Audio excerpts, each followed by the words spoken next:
Hello नमस्कार सभी दोस्तों का स्वागत है आपके आप सभी के लिए गुड न्यूज।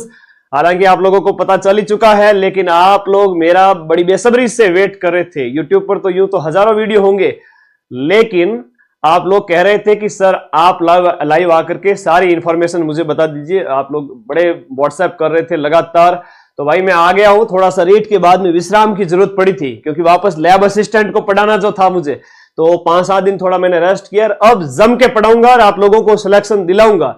आपने देखा होगा पीछे पटवारी वीडियो, इन बच्चों के सपने साकार हुए और अब आपके सपने साकार होने का वक्त आ गया है। जब तक टाइम हमारे मुट्ठी में है तब तक मेहनत कर लेनी चाहिए, और समय हाथ से निकल गया उसके बाद तो पछतावा हाथ लगता है। और सच बताऊं ना, तो पछतावे का दुख सबसे भयंकर, सबसे पीड़ादायक, सबसे बेकार होता है। माँ बाप के सपने पूरे करने के लिए आप लोग लगातार मेहनत कर रहे हो, वेरी गुड। तो सारी बातें करेंगे लैब असिस्टेंट भर्ती के बारे में A to Z, और कौन कौन से बदलाव हुए जो आप लोग मुझे व्हाट्सएप कर रहे हो लगातार, उसके ऊपर भी बात करेंगे। सबसे पहले देखिएगा लैब असिस्टेंट की योग्यता क्या है। सर देखो, योग्यता यह है कि आपकी जो 12th विषय है, जो 12वीं है, 12वीं के अंदर आपने ज्योग्राफी या फिर साइंस के विषय होने चाहिए। अब अलग अलग डिपार्टमेंट के लिए इसमें क्या है कि जो पद आए हैं, मैं उसके बारे में एक एक चीज आपको यहां पर बताऊंगा। पदों की संख्या है वो आपके 804 है, 804 है। और आलोक राज का ये ट्वीट है कि पदों के अंदर वृद्धि डेफिनेटली देखने को मिलेगी। तो ये मत सोचना कि सर पद बढ़ेंगे या नहीं। करें तो कल से स्टार्ट हो गए मेरे भाई। 27 जनवरी, आज जब मैं ये वीडियो बना रहा हूं 26 जनवरी को, इंडिपेंडेंट, ये अपना जो रिपब्लिक डे के दिन, तो कल आप सभी साथी फॉर्म भरने चले जाना, नहीं तो 31 तारीख से पहले पहले फॉर्म भर लेना, ठीक है। ओके, इसके अलावा एग्जाम डेट जो है 9 मई को तो है लैब असिस्टेंट ज्योग्राफी की, और 10 मई को है आपके साइंस की।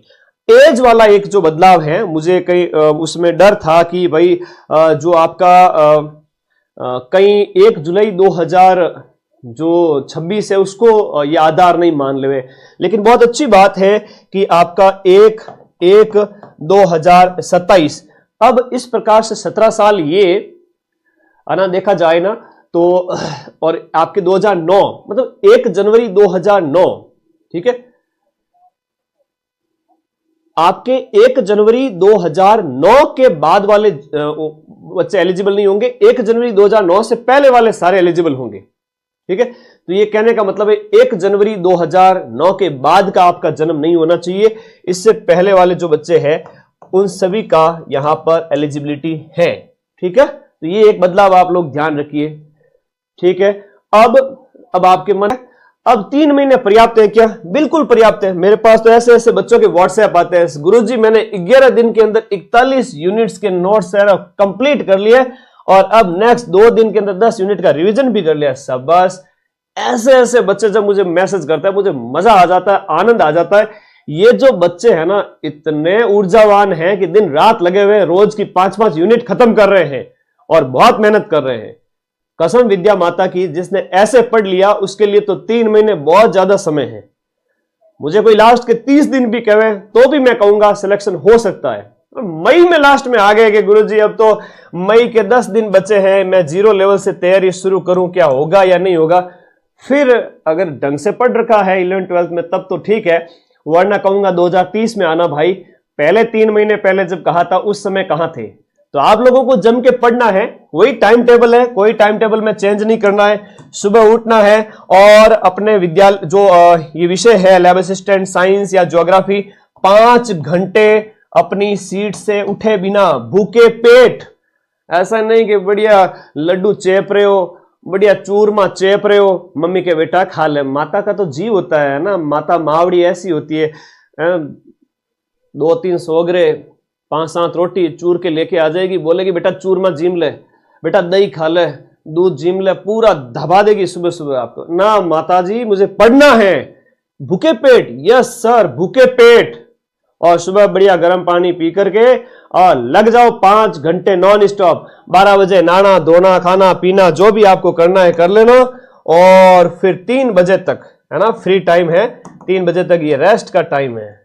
ये मेरे जितने भी बच्चे हैं ना, गुड़िया गुड़िया जितने भी है, इन सब के रेस्ट का टाइम है सुबह, ये दोपहर का टाइम है। आपको शरीर को ज्यादा कष्ट नहीं देना।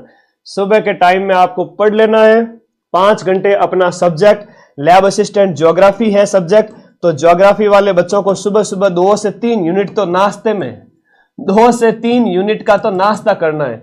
मम्मी कहेगी कि नाश्ता कर लिया क्या, कि हाँ मम्मी नाश्ता कर लिया। क्या किया नाश्ते में? 3 यूनिट खा गया हूं, खा गई हूं। क्या बात है, ये चीज होती है। ये जुनून अगर है तो कर सकते हो। 3 महीने बहुत समय है। फिर 3 बजे के बाद में जीके पढ़ो और शाम को वापस से रिवीजन करो पूरे दिन में जो भी पढ़ा है। संडे को कुछ भी नया नहीं पढ़ना है तुम लोगों को, मेरी कसम है, फिर से कह रहा हूं। संडे को सिर्फ और सिर्फ क्या रहेगा? रिवीजन रहेगा जो भी आपने 6 दिन में पढ़ा है। और संडे को रहेगा टेस्ट। मैं इस तरह से जो बच्चा पढ़ेगा उसकी सफलता को मैं श्योर मान के चल रहा हूं कि उसकी सफलता सुनिश्चित है। अपना बैच का लिंक इसी वीडियो के